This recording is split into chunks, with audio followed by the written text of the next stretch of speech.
और एक्सीडेंट ऐसा था कि मैं मर गया था, तो मेरी आत्मा शरीर छोड़ के निकल रही थी और मैं ऊपर से देख रहा था कि मेरी आत्मा जा रही है और मेरे परिवार के और थोड़े बहुत गांव वाले सब अस्पताल में खड़े थे और डॉक्टर ने बोल दिया कि बस ये तो मर चुका है। और डायरेक्ट काल लोक में पहुंच गया मैं। काल लोक में पहुंचने के बाद एक बहुत बड़ी दीवार थी, उस दीवार के पास बहुत बड़ा गेट लगा था, वहाँ एक चित्रगुप्त अकाउंट लेने वाला था। दीवार की आड़ में सिर्फ मुकुट का थोड़ा सा ऊपर का कोना दिखाई दे रहा था, वो हिल रहा था इसलिए वो दिखाई दे रहा था और कुछ भी नहीं दिखाई दे रहा। तो मेरे गुरुजी को पहचान लिया, मैं दौड़ के गुरुजी के पास गया और गुरुजी से दंडवत प्रणाम करने के बाद उन्होंने मेरे को छाती से लगा लिया। मैं बहुत जोर से रोने लगा कि गुरुजी कहाँ जा रहे, गुरुजी कहाँ जा रहे, मैं भी तुम्हारे साथ चलूँ, मैं भी तुम्हारे साथ चलूँ। तो मेरे को नहीं ले गए और वो चलते गए।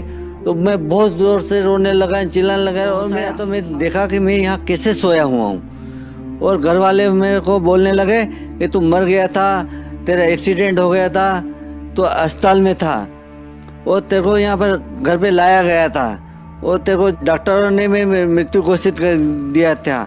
और मेरे घर वाले बहुत हैरान हो गए कि तू जिंदा हो गया, हम तेरे को जलाने ले जा रहे थे। आज आप सुनेंगे एक ऐसी आंखों देखी सच्ची घटना जिसे सुनकर आपकी रूह तक कांप उठेगी। ये सच्ची घटना है मध्य प्रदेश के रतलाम के निवासी विनोद दास जी की।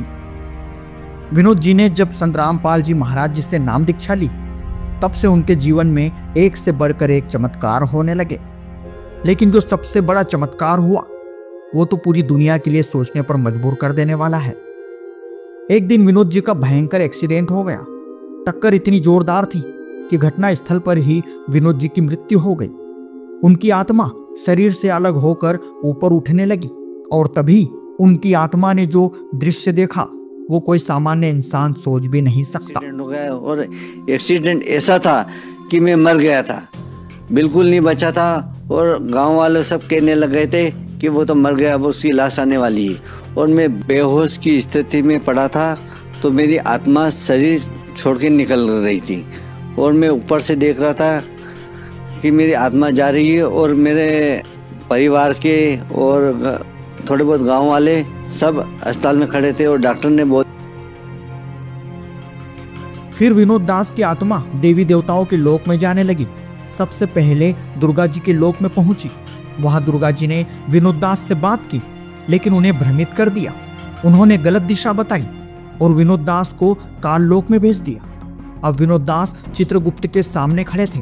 चित्रगुप्त उनके पूरे जीवन का लेखा जोखा बता रहे थे। इसी दौरान संत रामपाल जी महाराज वहां साक्षात प्रकट हो गए। संत रामपाल जी ने विनोद दास के कान में कुछ कहा, जो सुनते ही विनोद दास के चेहरे पर एक अजीब सी मुस्कान आ गई, मानो मृत्यु के बाद भी उन्हें शांति मिल गई हो।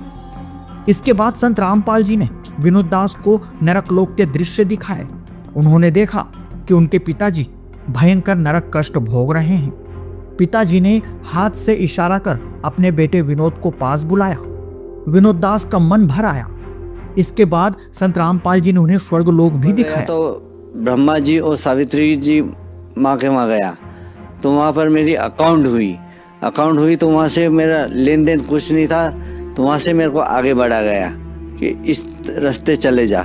मैं वहाँ से आगे बढ़ा तो गणेश जी के लोक में गया, वहाँ भी मेरी अकाउंट हुई, वहाँ से मैं आगे बढ़ा तो मैं विष्णु और लक्ष्मी जी के वहाँ गया, वहाँ पर भी मेरी अकाउंट हुई, वहाँ पर मेरा कुछ लेन देन नहीं था। उसके बाद मैं और आगे बढ़ा वहाँ से, तो आगे बढ़ने के मैं शिव जी और पार्वती माँ के वहाँ गया, उस लोक में गया, वो सिंहासन पे बैठे थे, वहाँ पर मेरे अकाउंट हुई, वहाँ पर लेन देन कुछ नहीं था। फिर मैं वहाँ से भी आगे बढ़ा तो लास्ट में मैं दुर्गा जी के लोक में गया, तो दुर्गा जी के लोक में उस अकाउंट लेने वाले ने चित्रगुप्त ने बोला कि इसकी लेन देन कुछ नहीं है। तो फिर वहाँ पर रास्ते बहुत सारे थे, तो उन्होंने दुर्गा जी ने मेरे को बताया कि बच्चे इस रास्ते चले जा। तो मैं उस रास्ते गया, बीच में एक खाई आई हुई थी, खाई में पानी जा रहा था, तो उस पानी में होके ऊपर गया तो बीच का रास्ता गायब हो गया और डायरेक्ट काल लोक में पहुँच गया। मैं काल लोक में पहुँचने के बाद एक बहुत बड़ी दीवार थी, उस दीवार के पास बहुत बड़ा गेट लगा था, वहाँ एक चित्रगुप्त अकाउंट लेने वाला था और एक दीवार की आड़ में सिर्फ मुकुट का थोड़ा सा ऊपर का कोना दिखाई दे रहा था, वो हिल रहा था इसलिए वो दिखाई दे रहा था और कुछ भी नहीं दिखाई दे रहा था। तो मेरे को वो अकाउंट लेने वाले चित्रगुप्त मेरे को बुला रहा था कि इधर आ जा, इधर आ। और साइड से गुरुजी खड़े थे, बंदी छोड़ सतगुरु रामपाल जी महाराज जी खड़े थे। तो मैं एक बार तो गुरुजी की तरफ देखता था, संत रामपाल जी महाराज जी की तरफ, और एक तरफ उधर देखता था गेट की तरफ। वो जो का चित्रगुप्त खड़ा था वो मेरे को बुला रहा था, तो मैं उधर देखता था, इधर देखता, उधर देखता, इधर। तो मेरे गुरुजी को पहचान लिया। मैं दौड़ के गुरुजी के पास गया और गुरुजी से दंडवत प्रणाम करने के बाद उन्होंने मेरे को छाती से लगा लिया। छाती से लगाकर गुरुजी ने मेरे को ऐसी बात बताई कि मैं हंसने लग गया और मैं हंसने में रह गया। और गुरुजी ने और चित्रगुप्त ने दोनों ने बात की। बात करने के बाद मेरी जैसे हंसी रुकी कि गुरुजी ने मेरी तरफ देखकर वापस। संत रामपाल जी ने कहा, तुम्हारी उम्र अभी बाकी है, जाओ अपने शरीर में लौटो।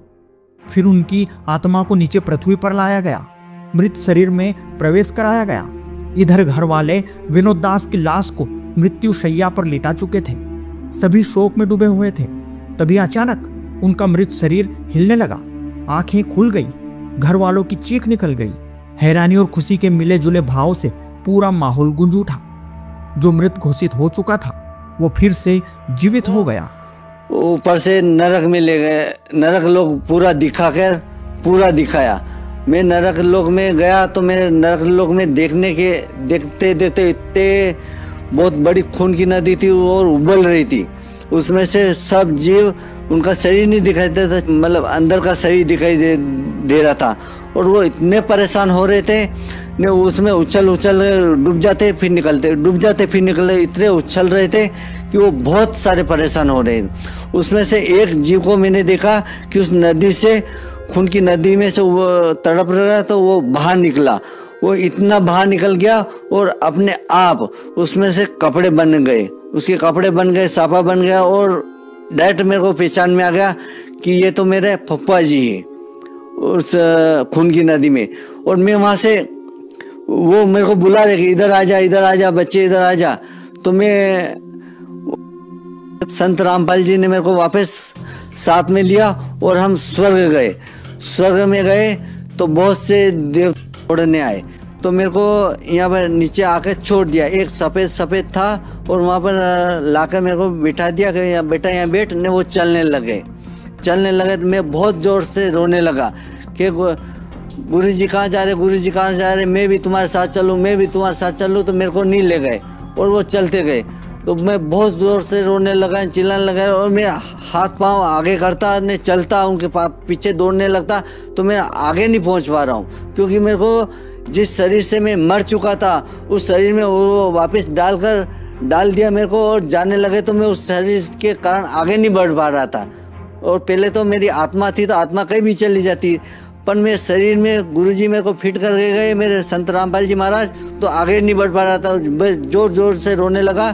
तो मेरे गुरुजी ने मेरे को पीछे पलटे और मेरे को आशीर्वाद दिया और बोले कि बेटा तू अब यहीं रह। और मैं अभी भारत में नहीं हूँ, मैं भारत से दूसरे देश में जा रहा हूँ और दूसरे देश में जा रहा हूँ, टेंशन मत ले, मैं वापस आ जाऊँगा।